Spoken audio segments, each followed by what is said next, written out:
Hello and welcome to the Punter, another show guiding you through the weekend sporting action. You don't get advice anywhere better than right here.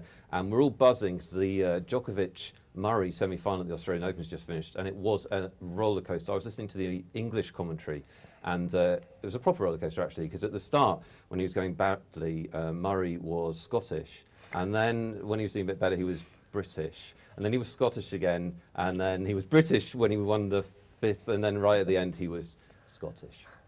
Disappointing. I've got a team of experts with me, the usual team, and they give you fantastic information every week, so I hope you're enjoying watching them. First of all, Russ Wiseman from Sporting Bet. Good to see you, Russ. Hey, Nick, good to see you. And you're absolutely right about that tennis match, Nick. Absolutely incredible. 36 times during that match we had a change of favourites. Probably never seen a match like that before. Just a to-ing and throwing roller coaster is exactly the right word. I mean, going back to the old days when we all started off, you probably couldn't bet in play at all. But now, imagine the kind of opportunities this game kicked up. So it was a really brilliant match. But 36 times you could have flip-flopped as who was the favourite to win the match on the market. That's astonishing. That is astonishing. Neil Channing, our resident punter, is here. You've been betting on the tennis, surely? 21 times I bet one of the favourites in that match. So, yeah, it was a roller coaster. I came off it slightly dizzy and feeling sick. And a man who's never feeling sick, Alan Alger. Do you feel sick when you take on Arsenal and you're right, like you were with the Manchester United Arsenal game, as an Arsenal fan? It's strange to watch it because obviously with my heart I am cheering on Arsenal and wanting them to win, but I'm also wanting them to prove me wrong. So. And also cost me money at the same time. Which did you get most abuse about, Alan? Pricing up Luton, or Wrexham. Whenever I noticed that on Twitter. Whenever you're a big price one of those teams, you get slagged off. But this week you got slagged off for not tipping up Arsenal. Yeah, it happens. I mean, I think people look at it too simplistically that they would only ever back the team that they support to win. So I don't think many man-in-the-street punters can actually get their head round opposing the team that they actually support. That's really interesting because I've always been the opposite. I always back against Liverpool because of the emotional, double whammy. If you back with your team and then they lose, and I think that's fine as long as I think that's fine as long as you don't want to win the money with your heart. I mean, Neil probably thinks that's ridiculous, and if you just want to. That seems ridiculous to me. A man with no food in the fridge. But it does explain one thing: why Nick is so incredibly wealthy. I mean, he's opposing Liverpool. My heart is broken, but my wallet is overflowing. Now, Russ, you had a big score against you, which everyone will be delighted to hear about. So talk us through that. I think it's important we mention it. We're just going to go over the FA Cup and go through some brilliant analysis, probably more so from these guys than me in a minute. But 16 games we've got coming up over the weekend. We had a Greek punter actually with Sporting Bet who, at this stage of the tournament last week, there were 16 games in Greece. He correctly predicted the score in every single one. Not the score, but the outcome. There were a couple of 5-to-1 shots in there as well. He ended up for a very small stake, just copping just short of 500,000 quid, which is about 492. Wow. Which you. It's a good payday. That wouldn't be too bad. Maybe the Greek government should follow him in next week. They can get themselves right out of it. I suppose the underlying message here, Nick, is that it can be done. You can go through all the games. You can come up with these exotic results. The first week the punter was on air, that the record happened, that would still be one of the bigger ones ever. So it's happened a couple of times in 8 or 9 weeks, which is weird, actually. If you've got an idea for the Greek economy to get themselves out, if you want to go one step further, they just fix the next round of games. That's right. Get all their people that live in the country to place these bets, and the money flows out of Sporting Bet and Blue Square and the UK. It was a little bit of a funny week because I think if people watched the show last week, so I hope you did, there was some fantastic information given out. A lot of the tips that ended up in actually didn't come in. But that's the thing about betting, isn't it? When we talk about finding value, you're trying to find positive expectation investments for your money, aren't you? Sometimes they come in, sometimes they don't. Last week they didn't, but Neil, you still had a good week. Well, I did. I mean, I don't know whether you want to put the caption up. We're going to put the caption up. Sorry reading, really. I mean, wishful thinking was a bit of a disaster, and I did poorly in that race sponsored by that shocking pretend bookmaker. But the Blackburn-Everton, I did quite well, actually, although I tipped a loser of Blackburn to beat Everton. I was able to lay Everton quite a bit. And apparently, we were quite unlucky there. By all accounts, Blackburn were absolutely all over Everton, who got a fluky early goal. You lost £400. That's the be-all and end-all of. I thought I had 500 to blow. We must have added it up wrong. I was going to say, I think the in running, caption's you'd have wrong. had 100 I think you only bet against 400 Everton. of it. You'd have which- laid Everton for 100 in running, wouldn't you? It was When they 100 were a each goal way, up. wishful thinking. Yeah. It adds up to 500. I think you had an ongoing bet as well. maybe. Yes. Well, anyway, whatever. I also did the other NFL game. I did pretty decently. You on. called that one bang on. The Yeah. Baltimore Ravens. Yeah. Yeah, I did quite. Talk to us a bit about in running, because what you were saying before the show was Oh, fascinating yeah. about the Bolton-Liverpool game. Yeah, Bolton-Liverpool is interesting. I think it tells you a lot about the mentality of people. If you have a bet before, when you have a bet before the start of something, and then you go and think about maybe hedging your bet. Maybe your bet's going really well. You backed a team to win the match, and now they're 1-0 up. The temptation is to say, well, I can cash in now. I can bet the other team, or I can lay them, and I can make a profit. Actually, you should look at the two things as two independent events, and only do the hedging bet if that's also presenting you with a good betting opportunity. People don't tend to do that. So in a game like Liverpool-Bolton, lots of people will have backed Liverpool. Way more people will have backed Liverpool than backed Bolton. Not only in terms of like the size of money going on them, but the number of bets. Lots and lots of small £10 and £20 bets on Liverpool, whereas Bolton would have probably had a slightly, way less people. Maybe 80% of the bets would have been on Liverpool, even though they were only a 4 to 6 favourite, 60% of the market. So when they go 1-0 down, people tend to just go, oh, they've gone 1-0 down, I better start crossing my fingers and hoping they get back into it. They don't think, oh, I better go and press up and have, I better go and hedge out and back Bolton to get my money back. They're much more likely to press up and have more on Liverpool. So as a result, what was the price? When Liverpool were 1-0 down Liverpool, in the game who'd been against 4 to Bolton. 6 to start at the start of the game, went 1-0 down, and Bolton were now 2-1 to win the match. Liverpool were still favourites to win in 90 minutes, even though they were 1-0 down. Of the three outcomes, Liverpool winning was deemed to be the most likely. So I did this game in running for Sports Tonight, and was phoning backwards and forwards between here and looking at the prices on the laptop, and I said that 2 or 3 times during the game that there's no other side that would be this price playing this badly and at this scoreline. Well, yeah, that was yeah, you're right, Alan. I mean, even without factoring in how badly they were playing, and at 2-0 down, people were piling on them at 11-2. Absolutely. They have to score 3 goals, and there's only about an hour left. Yeah. I think the message I got from that game, and I really did focus on the in-play betting, and I had a look at the bets just with our firm and see what was happening. Was some really good professional people made good money in that game opposing Liverpool. And I think the kind of the moral of this is that if you're just going to back these teams, the good teams if you like, or the favoured teams when they're behind, you're taking a bad price naturally. Maybe they will come back a lot of the time, but I think some good punters made some good money in that game just by focusing on the maths and the prices. Just of such good value around for Bolton. Yeah, fantastic opportunity. I hope that was a little bit of an education for you, perhaps some opportunities you haven't thought about before. Now, not the best week for our people in studio. Also, our other pundit, Flash, didn't have the best week either, but to be fair to him, he was due perhaps not such a good one. He's been stellar the last few weeks. Flash, what went wrong this week? Well, with 13 minutes to go, I had 5 out of 5. I think it was just one of them funky weeks, to be honest. So, yeah, it was cruel. I think it was cruel all weekend. I was one of them people also with the Liverpool. I thought that going down 1-0 so early, I thought even money 5-4, they were then a great value, but you can't legislate for them defending like 5-year-olds.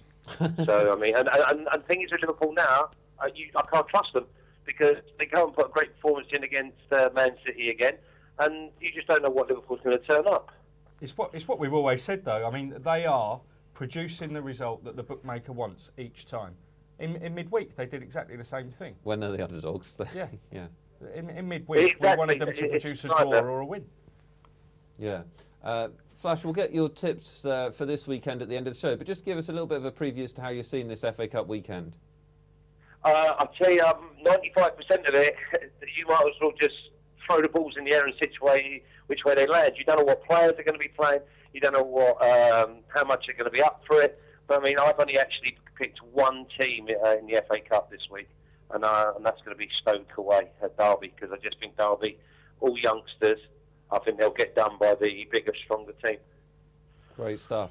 Thanks, Flash. We'll talk to you and get your picks, your specific 5 later on. I know people have been following that because you've done so well over the last few weeks. Just rounding up last week's football, Premier League betting perhaps solidified a little bit after the 2 Manchesters won. Yeah. Went to form, basically. I mean, not just just adding to the fact that Flasher said that with 15 minutes to go he had his accumulator in. So many games switched around late on. I mean, I tipped Gateshead to beat Lincoln. I was very confident of that tip. They were leading 3-1 on 83 minutes and have conceded 2 goals to a side that just don't score. Which league is that in? Gillingham. Sorry? Which league is that in? That's in the Blue Square It's Bet. in the Blue Square Bet. But AFC Wimbledon, the Blue Square Bet Premier playoff winners from last season, they're in League 2. I don't know who sponsors that. They've come back. They've come back and won 4-3 at Gillingham after being 3-1 down. Those kind of results, if you look back through last weekend's results, occurred throughout the land, and in fact, I followed you on the Gateshead one, Alan. I was all for texting and saying this is a great tip and everything. Any of those you receive with 20 minutes to go in a game are always going to end up like that. But the title betting, something we didn't really reflect on last week was the fact that if City had won and United hadn't got the result at Arsenal, how short would they have been? I think that's the only permutation we didn't come up with. I know that didn't happen in the end, but with a few minutes to go at the Emirates and it being 1-1, it looked advantage City. But now, I think the prices, they're similar to last week, apart from the fact that some of the percentage on Tottenham has been given to those two teams that won. Yeah, so it is really a 2-horse race now. There are the odds. You can see what a 2-horse race it is. We were talking about Spurs perhaps coming down to maybe 3.5 to 1 or something if they could get a result now. It is a proper 2-horse race. Yeah, very much so. And I mean, it was fascinating. There was so much activity going on in play about what price Spurs would be. And of course, when it was 2-2, they actually did look as though they were the likely winners. They were terrific Spurs, actually better than most people could have imagined. But the separation now is just too great. I mean, Ferguson's already talking about just being within 3 or 4 points of City after this period, but this is the key period for Manchester United. I know it's a cup weekend now, but there's a very realistic possibility that City could be 9 points clear. If you look at the next set of fixtures, it's brutal for Manchester United. They have to basically hang on. I just can't believe City will be any bigger than 5-2 on after these next 6 games. It's what we've said. It's definitely theirs to throw away. If you'd watched this show a few weeks ago, you would have had City at a much bigger price, because remember when they were at price, we said if Man United were in their 10 position, to 11 they were at the time. That's it. And I think we all agreed on that. Yeah. Do we think?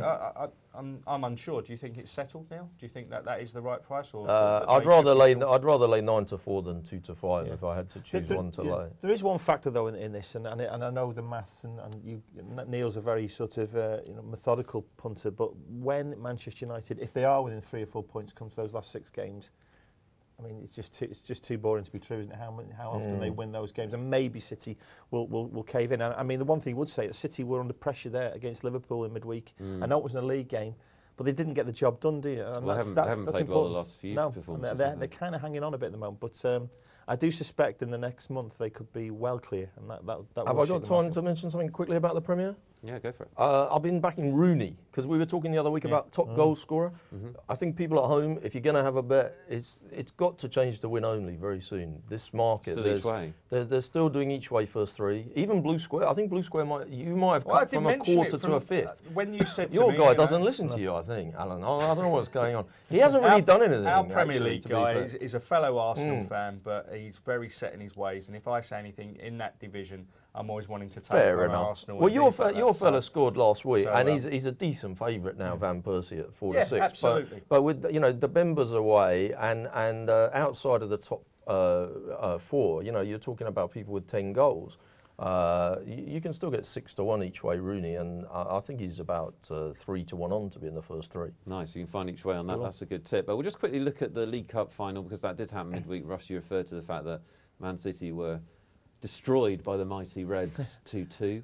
And if you want to bet on the League Cup final, there's your price. Yeah, that's right. I mean, already tickets is the top ticket in town already. Liverpool will be bringing literally everybody to watch this game. Even people from London, like yourself, Nick, will be trying to get to that game. But all the plastics guys. But Cardiff themselves will be bringing a big contingent. It really will be a terrific atmosphere. I mean, looking at the betting, I can't argue that 6 on them. I mean, Liverpool on a very poor day, you'd expect them to handle Cardiff. Let me give the gamblers argument. What price were Birmingham before they beat Arsenal? 11 to 2-1. Yeah. Oh, okay. So similar. Arsenal were 11 to 2-1. So similar, a little bit shorter. Yeah, a little bit shorter. I've no doubt though that when we speak to Neil before the game, you'll be finding ways to oppose Liverpool, because they will be a painfully short price, and I'm sure in play you'll get some great value on Cardiff. Yeah, we'll follow the logic through. Very quick look at the African Cup of Nations betting market, because that's been running for a week now. I'm just interested to know if that's changed. Anyone spotted anything? You got a team eliminated that were quoted towards the top of the betting, so that has affected it. The percentage has filtered down. Tunisia and Morocco, my two tips, I mean, they're still sort of there or thereabouts. It was a bit of a shock, though, wasn't it, Senegal going out? I mean, that was the one that the butler had said they were back from sort of 12s into 7s, and they were pretty shocking. Really. And they were very poor as well. Yeah. But the gambles have very rarely landed. You have to think a lot further beyond the where the money's gone. I mean, I know that the Racing Post flagged it up, and I've got so much respect for Mark Landon as a football tipster, but there were still reasons why you probably wouldn't take them on once the price had gone, and they were still tipped up there. But you tipped up Morocco and Tunisia. Tunisia beat Morocco, but Morocco are a decent favourite to win tonight, and they should both still go through it. Yeah, the thing is, in their group, obviously they were going to meet each other in one group game, but providing they finish 1-2 in any order, then they do have a decent route to get at least one of them in the semi-final. And then if two, you're guaranteed a final. I tell you what, you will do well to find a decent game in this, though, because I've watched 4 of them. They've been pretty hard to watch. But it's a different style of football. Technically, it's not very great good, pitches. I noticed. Not great. And I mean, we've been spoiled, I think, over the last month with some of the Premier League stuff. But this is attritional and difficult to watch at times. But Neil's probably right. We'll blame the groundsman, shall we? I'll tell you what. Once you've bet a quarter to a third of your net worth, I find all football attritional and difficult to watch. Quarter of your net worth on Equatorial Guinea. That's the way forward, I think. We'll take a break. Big weekend of FA Cup action. We'll get you the value after this break.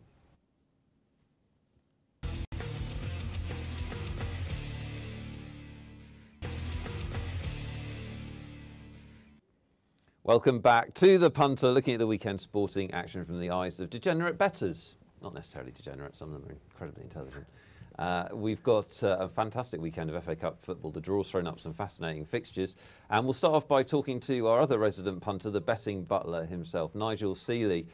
Nigel, are you excited for this FA Cup weekend? I really am, actually. I think there's some belting games. Manchester United, Liverpool, obviously, and QPR, Chelsea. I'm looking through some upsets. I can't really see many upsets, but there's going to be some classic matches. And it's just really interesting to see how the two teams, or all the teams in the Premier League, take this cup competition. Yeah, it should be a lot of fun. Perhaps a little bit tricky from a betting point of view, though. Maybe not necessarily knowing what players the big teams will play, things like that. Yeah, without a doubt. But I mean, they're definitely going to be up for Manchester United, Liverpool. I think it'll be more of a case of the players resting teams if they weren't against lesser opposition. I mean, it's probably more of a case for people looking at the Tottenham game tonight, second guessing what sort of formation he's going to put out for that game, rather than Manchester United, Liverpool, or QPR, Chelsea. So when they're playing against a top-notch side, I think they'll find that all the big guns will be playing, and especially with the QPR Chelsea game, with what's gone on in the league encounter as well. I think that both sides will be massively up and both be at full strength. Absolutely. Nigel, is that your office, or are you just squatting somewhere? No, this is the office. This is the Bet Butler HQ. This is where all my hard work and efforts. It reminds me of Grandstand. You used to get people walking around in the background. Right. With, that tells me that tells me he's had to answer questions about squatting before, because he was very defensive when he said that. Okay, Nigel, let's start with QPR Chelsea, and we've got an interesting tie from a footballing point of view, perhaps a slightly interesting tie from an off-the-pitch point of view as well. Yeah, I mean, I'm a QPR fan, as you know, but I mean, when they first played in the league, the price for Chelsea to win this game was 2-5. Some bookmakers even went 1-3, and QPR done a number of them with 9 players, with Chelsea with 9 players. But that game, Chelsea absolutely battered it. I mean, there was absolutely no doubt about it. With 9 players, they should have probably got a draw, and bad finishing really cost them at the end. So, and if you look at where the two teams have come since then, QPR have arguably gone backwards, and Chelsea have probably sort of gone the same. But I think that Chelsea represent a bet here, even though I'm a QPR fan. I mean, I think they're around about 8-13. Is that the kind of price you guys are in the studio there, 8-13? It's 4-6 available. Yeah, 4-6. I think that's too big. I really do. I know QPR are going to be up for it. I know the crowd will be up for it. But I think there's too much tension will play in the hands of Chelsea, because they're used to this kind of pressure every week, whereas QPR aren't so. And they're not playing very well, QPR. No, I got a couple of mates that are really big QPR fans, and they're a bit hacked off, actually, because they feel like the press have gone mental about Mark Hughes and how brilliant he is and how he's the second coming at QPR. And all they've really done is beaten the Milton Keynes Dons and Wigan. Well, yeah, exactly. I mean, is it because he's a brilliant tactician? Well, no, I mean, the reason he went there was to try to get some big name players in, and his first person he had to get was Alex from Chelsea, who signed for PSG today.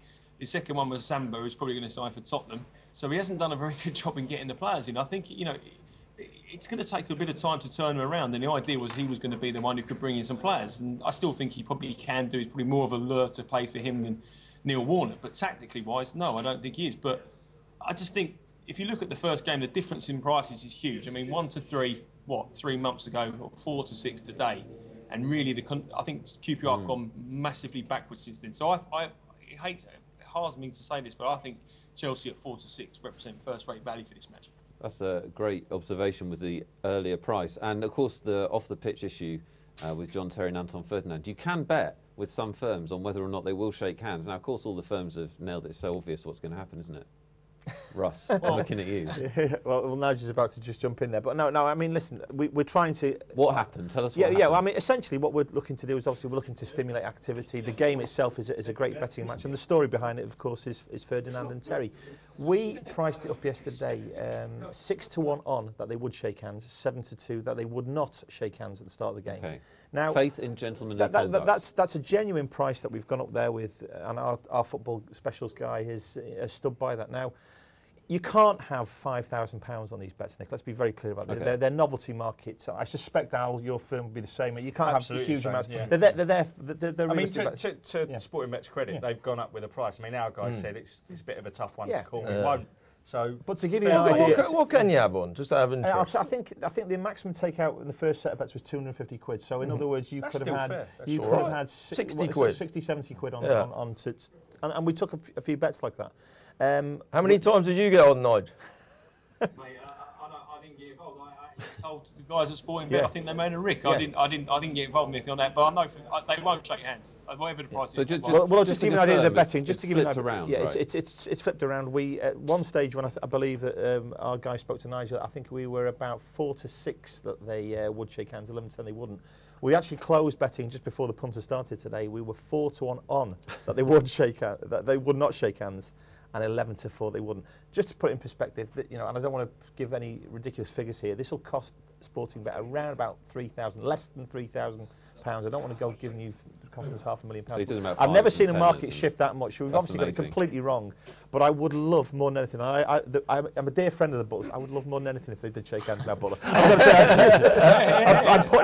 trying to make it happen, Butler. It'd be great if they did. Okay. Well, you never know. They probably never got enough on. Let's move on. We've got 5 televised matches to get through extraordinarily. If you want to have a bet this weekend, there's plenty to watch. So first off is tonight, Friday night game. I love the Friday night games. The atmosphere seems great. I think that they should move the Monday night football to Friday night football because people seem to enjoy it so much. I don't know if that's reflected in the size of betting markets. I would say turnover's much better on a Monday than a Friday. I think it's more established, isn't it? Maker's point of view, everyone's out. Right. Yeah. So Monday night, start of the week, you're indoors, you want to watch the football. So. Well, there's the prices for Watford, Tottenham, and of course Tottenham favourites. Got a view on this, Nigel? Actually look about right, don't they? I mean, Watford are 6 to 1 shots, while Tottenham are around about 8 to 15, and the draw around about 7 to 2. I think that Tottenham have enough quality with their reserve side to win it. But talking about off the field activity, you don't know the influence that things are going on with Harry Redknapp are going to affect on the side. Now, Kevin Bond's going to take control, but Redknapp's going to pick the side. He's not going to write it down though, because he can't do that. So. But he's emailed it over. Well, I think that I think Tottenham probably will have enough quality in their reserve side to win the match. Watford maybe sort of some speculative punters might have a fiver of the FA Cup romance, but I think that Tottenham will have enough quality to get through, and I can't really see any rick at all, any prices on that. I think that Tottenham will get through quite comfortably. Okay, we're going to move through the matches quite quickly because we have got a lot on this weekend. So let's get to the biggest match probably in terms of football, but also I would have thought in terms of betting by some distance. Liverpool play Man United at Anfield. Big betting heat, obviously. Yeah, huge. I mean, make no mistake about it, I'm from that part of the world, obviously, but this is the biggest fixture globally by far, Liverpool-Manchester United. And obviously the conditions around this game, the sheer, the venom between the fans and the players as well, it makes it into one of those games. I don't like using cliches, but the form book genuinely does go out the window when these two teams play, because you can't really work out what's ever going to happen. And the big games this year have kind of lent themselves to some very strange results. However, the one thing I would say about this game is that the last time United went to Anfield is the first time in probably 6 years that Alex Ferguson actually set out for a draw. He knows this is a very difficult place to go. And when they get up for it, Liverpool, I mean, you know as a fan, Nick, and these guys know here, and Alan put it perfectly before, when they're meant to win, they don't. When they're not meant to win, they do. They're the bookies' friends. I mean, we're looking to take on Manchester United here, and the main reason being, I think Liverpool will just be up for this game in a big, big way. Al, do you have a strong opinion on this? Man United waiting on a lot of injury news. Nani could be out, Rooney could be out. They are, but I don't think Liverpool have been effective enough in recent games to warrant getting involved at prices, even as big as 6-4 that they're 8-5, 6-4 that they're going to actually sweep aside Man U, because they haven't swept aside anyone, particularly the smaller sides, particularly at Anfield this season. So again, as with the Watford-Tottenham game, the prices look exactly right, and no doubt we'll be cheering on a draw, because we'll probably take an even spread of business on each team, and we'll be cheering for a bookmaker-friendly draw. Neil, we know that from previous editions that you don't really like these big games. The TV will be switched on to the racing, Nick. I'll flick over from time to time to check that it's still 0-0. Are you with Neil on that, Nigel, or have you got anything that you fancy betting on in this match? No, I mean, to be fair, I'm a little bit shocked on the prices. I thought that Manchester United would be a little bit shorter than what they are, and purely on the prices, I think Manchester United maybe represent a little bit of value, touching 2-1. If it was a Premier League game, how would you bet it? You'd probably be slight favourites, Manchester United, or maybe even pick them. So for that purposes, I'd probably think Manchester United maybe offer a smidgen of value, but obviously you can't have a bet on this game without seeing the Manchester United starting 11, and that's why the price they are. So for me, no bet until I see the team. Okay, take us into Brighton-Newcastle then. We've got the eternal FA Cup quest for shocks, although if you identify one before it happens, it's not a shock by definition. But what do you think about this one? Any chance of Brighton upsetting the Geordies? Yeah, I think if you're looking for a shock, this could possibly be one of them. I mean, they haven't been playing that great, but I think Newcastle have been very, very average. I mean, they were abysmal last week against Fulham. The week before, they played QPR, and that was probably one of the worst games of football I've seen all season. That QPR weren't very well, but Newcastle didn't play very well. A lot of players in African Nations Cup duty, so I know Brighton haven't been, but I would definitely be looking to lay Newcastle here. I want to get the draw in because I could see it being a replay, and I could see Brighton going back up there. But I think if you're looking for a shock, of all the games that there are this weekend, that was the one that I highlighted that possibly could be some form of shock. And I don't think Newcastle will really fancy it down there. And the last performance was so poor, and they really are missing those players on the African Nations duty. So definitely a lay at Newcastle. As a bookmaker, the boys in the studio, I would want to be taking people's money for Newcastle in this match. We had a noddy head and a shaky head. Well, I've got to be honest, we're taking on Newcastle. This is our biggest view of the weekend. Yeah, we've gone with them, but mainly because we just think that any team that ships 5 goals in the second half against Fulham in that way, the balance of their team without Tiote and Bar really is at risk. And I mean, maybe Al has got a different view on it, but Brighton, now when they got through against a very tough Wrexham team, it's a little bit of a different set of circumstances here. I think we just want to take them on. I think it's there's certain games you just need to put your head up a little bit. This is one for us. Why are they wrong? I'm not saying I am saying they're wrong, but I respect obviously their opinion. But I just think that Newcastle will have far too much for Brighton.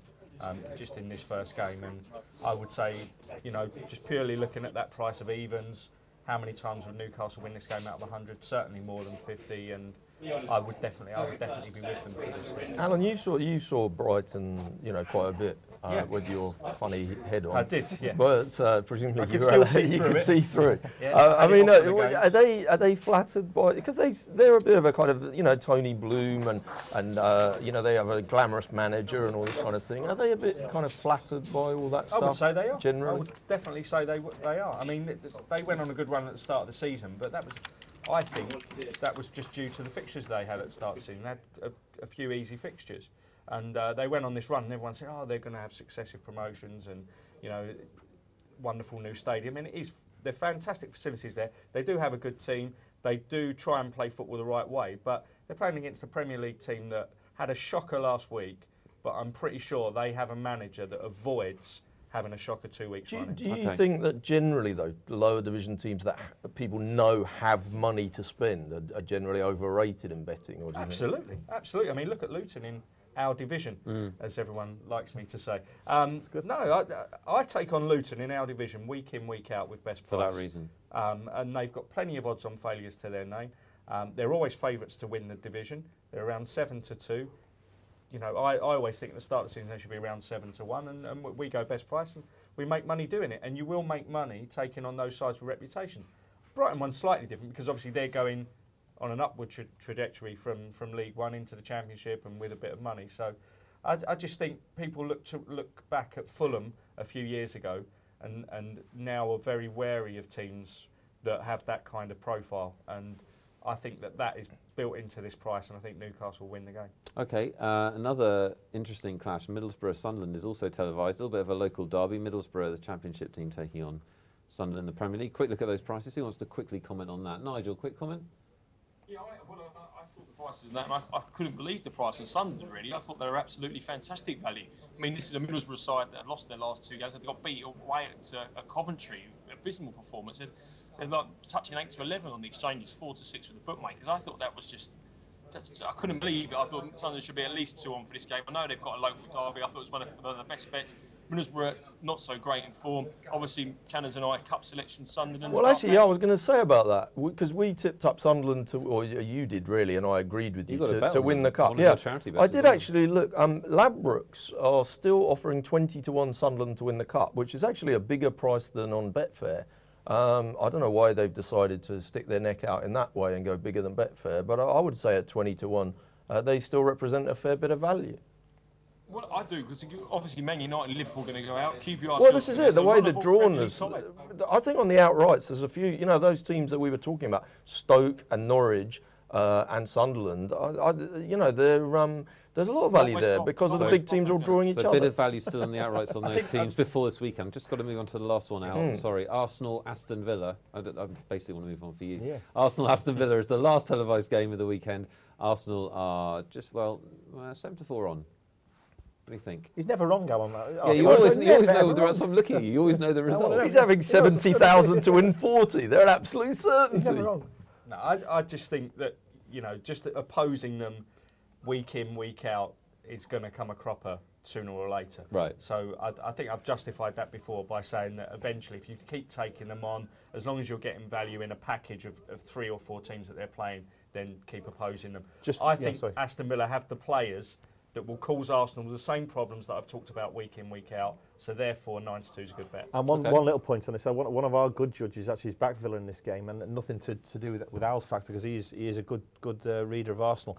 I mean, the last time Villa played against a team who were just bombarding them was Chelsea. They are actually set up to be a counter-attacking team now. They're very defensive. If Arsenal just go at them gung ho and just try and walk all over them, they are really could be in trouble in this game. Will cause us problems, definitely. There's no way Arsenal should be 4-7 here. There's more news behind the scenes of injuries. They're saying Wilshere might not be back. The mood just isn't right, as you saw at the United game last week. And if Villa keep this tight early on, that Emirates crowd could get on their back.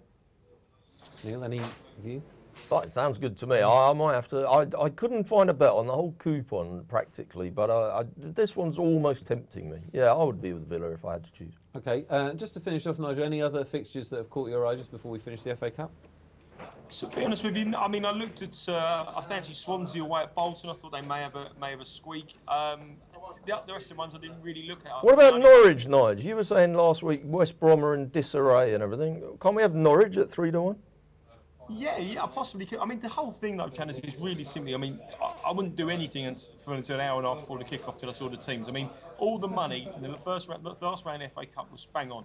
They knew Aston Villa were putting out a good team. All the money come for Aston Villa. They knew that the money was coming for another. Who's the other side? There was another one big. The Bristol. There was another side. I can't remember what it was off the top of my head. But Villa against Bristol Rovers. Yeah, Villa Bristol Rovers. But every money move was bang right, and it was all team news orientated. Fulham against Cheltenham. Fulham play a very big side, and I wouldn't be doing anything really until I saw an hour and a half before the kickoffs and saw where the money was coming, because the FA Cup for me that's all it's all about. The view you can have now could change dramatically at 5-3 when you see the teams.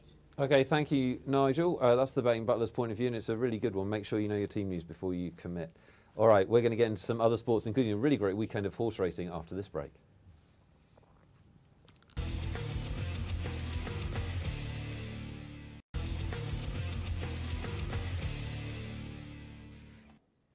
Welcome back to the Punter. The FA Cup football is literally in the bag. So we're going to look at some other sports. We're going to do horse racing this part. Nice weekend of horse racing. But just quickly, the Australian Open men's final will be a big sporting event, also a big betting event. What price are they?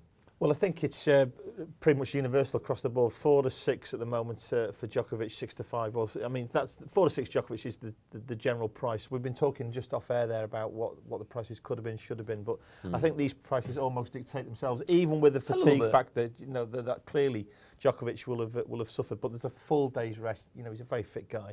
He's a ridiculously fit guy. It's incredible. But you know, we've just been speaking then about these four and how they kind of it will fluctuate between now and the race, right? I mean, generally with these things, as you get closer to the first ball being struck, the money comes in later for the favourite. So I'd imagine Rafa could drift a little bit slightly nearer the start. At the moment, fresh in people's mind is that Novak had it was such a long game. He's going to be exhausted. He's lying in an ice bath as we speak.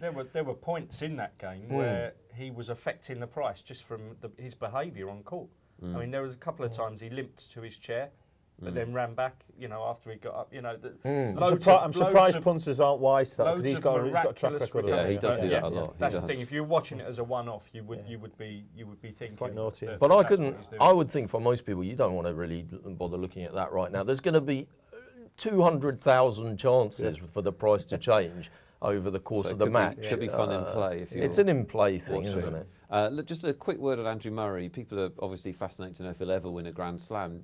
Can you bet on that? Yeah, well, we've gone up with a price, and we're saying it's 2 to 1 that he wins one this year. So obviously, there's 3 more chances to win one this year in 2012. 2 to 1 that he wins one, isn't it? Well, if you think it's tight, we're actually offering. We're actually offering well, 4 to 11. It represents an average of 8. It represents an average of 8 to 1 for each. 12 to 1 for each one. That sounds big to me, doesn't it? No, not 12 to 1. 3 8s. What have we got? Sorry, no, 3 11s. 8 to 1. Yeah, 8 to 1. Sorry, I was right the first time. So and then we've actually quoted a price of 7 to 1 on that he wins one before December 2014. So you've got 3. You've got 11 chances. 11 chances, 11 Grand Slams between now and then. There you go. At 7 to 1 on. The quoting ever does have its problems, as Neil pointed out before the show. Okay. Well, there you go. If you've got a view on Andy Murray, you can bet on it. You can bet on almost anything, including some really good horse races this weekend. Cheltenham draws ever closer. And there is racing at Cheltenham. A bit of a trial day, I guess, starting with the Argento Chase. And a couple of fancied, well, 3 in fact, each of 3. Yeah, terrific racing. I'm going to be there tomorrow. I think a lot of people, I don't know if you're going to be there as well, but this is a really, really big day of racing. The final, what you'd call showcase event before the festival from our point of view here. But this has got massive Gold Cup implications. We fancy time for Rupert here. We've just gone 10 to 1 for the Gold Cup. We're going to push out, actually, Captain Chris. I think that will go off bigger. That's the one we think we're going to take on. There's a bit of a staying issue about that horse. Might not quite get there, but and Neil loves a quirky horse. You don't get any quirky in Tidal Bay. That's I actually quite like Diamond. I do quite like the quirky ones. The quirky one here that I like is Diamond Harry. It seems to get injured about 4 times a year. Right, and I actually was lining up to have a really decent bet on it for the King George, and it got pulled out. I think. Ruined my Christmas, got pulled out. I'd gone around schlepping around betting shops, getting on each way. And I don't know, I mean, I don't know what the hell's up with it. It seems to be injured on a daily basis. But I think I saw a bit of 5 to 1. You guys are a bit shorter, but somebody was 5 to 1. And I could be tempted by that. Yeah, and a key part of the race here as well, the shape of the race is very good because Midnight Chase is a massive front runner. There'll be no doubt that the pace will be good. I think it'll be truly run, and it actually gives you a good opportunity to back the quality horses. I think a good horse will probably win this. I'll tell you what, that horse there, we talked about Tony Bloom earlier, doesn't he own Little Josh? That won a big race at Cheltenham about 18 months ago. Yeah, and we haven't seen that horse for a while. That might be a big price, isn't it? Could be. It's a price. 25 to 1. I'd rather back that than Tidal Bay. Let's take a look at the other big trial race. The Cleve Hurdle is at Cheltenham, and Big Bucks may win this one. Yeah, this is. It looks obvious at the moment. I mean, Al's firm gone 2 to 7. We've gone 4 on. How many in a row is he now? Is it 15 in a row? To go for 16, I think. I have to say that there is a little bit of bylines to this race. And of course, he's 8 to 13 to win the big one, the World Hill, on the Thursday at Cheltenham.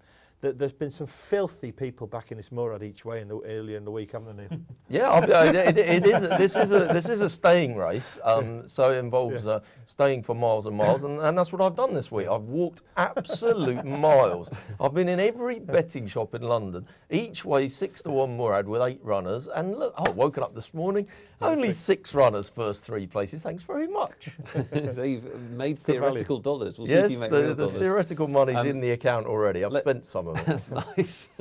Let's spin through these. We've also got the Irish Champion Hurdle, of course, which is a big race in Ireland in its own right, regardless of any kind of Cheltenham implications. Yeah, very much so. I mean, I think round about 15 to 8 for the Champion Hurdle now, Hurricane Fly. This is a horse, and we were speaking off air. Every single time it runs, there are negatives, there's work problems, but it always seems to do the business. It's the ultimate winner, this horse.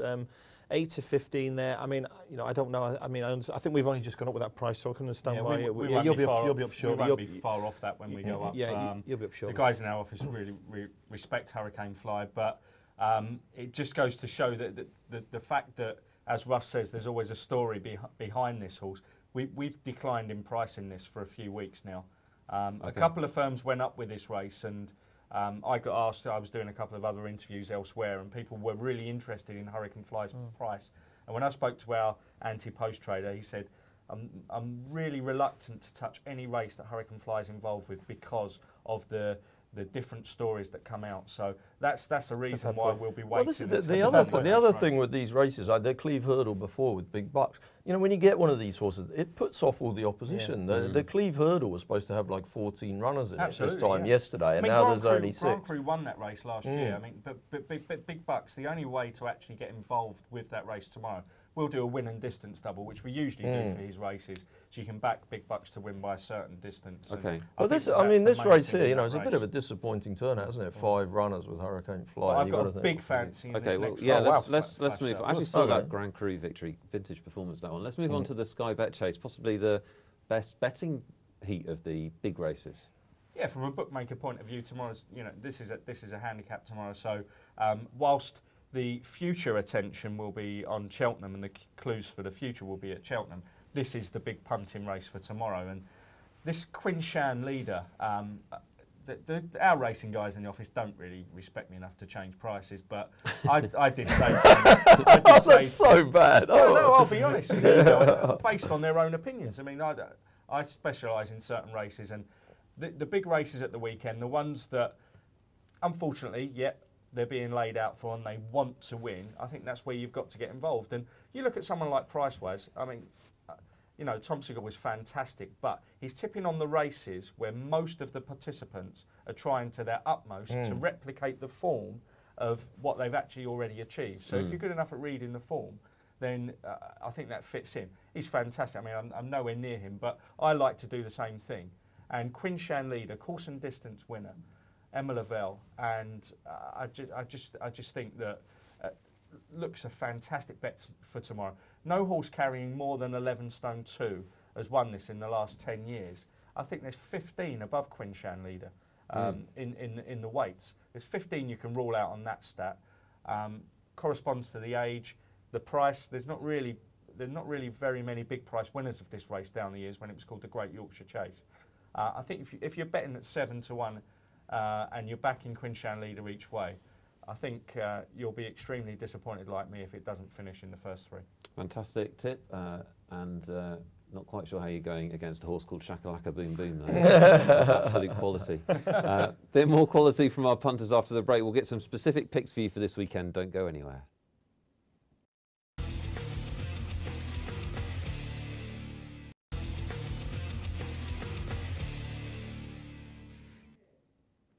Welcome to the last part of this week's Punter, where our professional punters embarrass themselves with their picks. Sorry, I read that wrong. It's thrill us with their acumen. First of all, just before they do that, we've got Celebrity Big Brother going on. We haven't checked in on it for a while, which grieves me greatly, as I'm an avid watcher. Let's check in with Nigel, the betting butler. Nigel. Big credit to Nigel here. Yeah, we're basically talking to you about this because we're going to give you some props. Frankie Kokoza, you shouted up ages ago. Yeah, a bit more luck than judgment there, I think. I mean, what I said at the time was that anyone who the public has a preconceived idea of before they go into the house can even go one way out first or go on to win it. And that's exactly what's happened with Frankie Kokoza. But I'll tell you what, since Channel 5 has had this programme, though, there's been some very, very freaky results. I mean, Paddy, the Gypsy lad last year won it, and it was big outside on the night. Big favourite Jedward 1-3 came third. So I'm not so sure yet. I don't know. Maybe because the viewing figures aren't so high, but the people aren't voted as much. But I wouldn't be any favourite in these kind of things. I'd be looking to lay. So he's around about 11-10, but. You know, if you're on at 16-1, you've got a good bet, but I would definitely say lay that a little bit back. I think Denise Welsh has gone into 3s, and Gareth Thomas, who was the favourite, out to around about 4-1. But I could see 21-5 if you prefer that. What is that price all about? Not good. It's the kind of price that the big brother punters love, Channels. all them women having their £2.50. They love 21. Anyway, Nigel? Who's your mum on? Well, literally. No, not literally. I don't care to know. Do you know what? I've got an interest. I think the Frankie Cocozza, I still think he's a worthy favourite. But I think these twins, you know, they've been getting up everyone's noses, not like Frankie Cocozza, but I think they could be a decent wager around about 13-12-1, or whatever weird and wonderful price the boys in the office in studio put up there. But I think they could be dark horses in this. I think right. Well, that has steered us into choppy waters. It's tonally. interesting. It's interesting because you talk of mums. Now that 21-5, that 21-5 is indirectly my mum's price, because as Russ knows, my brother trades this for Sporting Bet. Okay. He trades all the reality shows for Sporting Bet. Yeah. And the way that he trades them is by speaking to our mum and asking her who she would vote for. So there's an element of my mum in those prices there. So. I thought you were going to say there, and her birthday is the 21st of May. That's what I thought.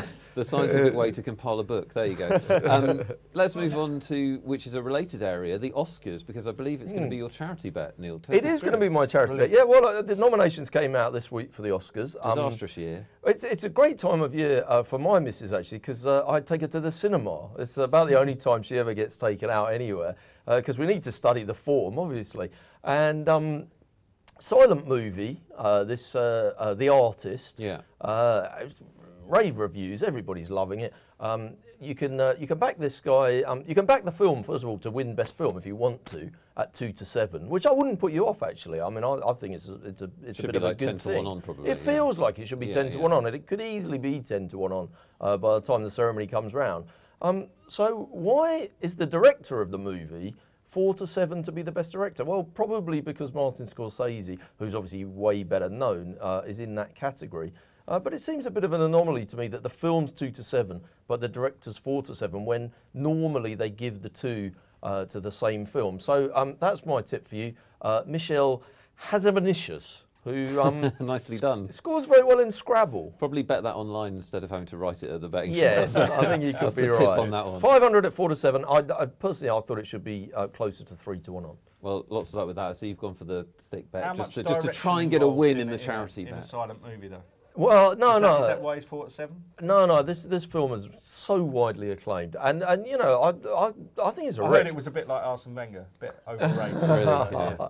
I think it's a. Actually, to be honest, I thought it was a bit puny to kind of like split the stake up, but maybe I should have slipped a little bit more on Norwich at 100-1 for the kids. For the kids. I wouldn't put you off that, kids, if you're there. There you go. If you want to bet yourself, disadvantage, don't gamble. Okay, let's check in with Flash and get his 5 picks for this weekend. Flash, lay it on us.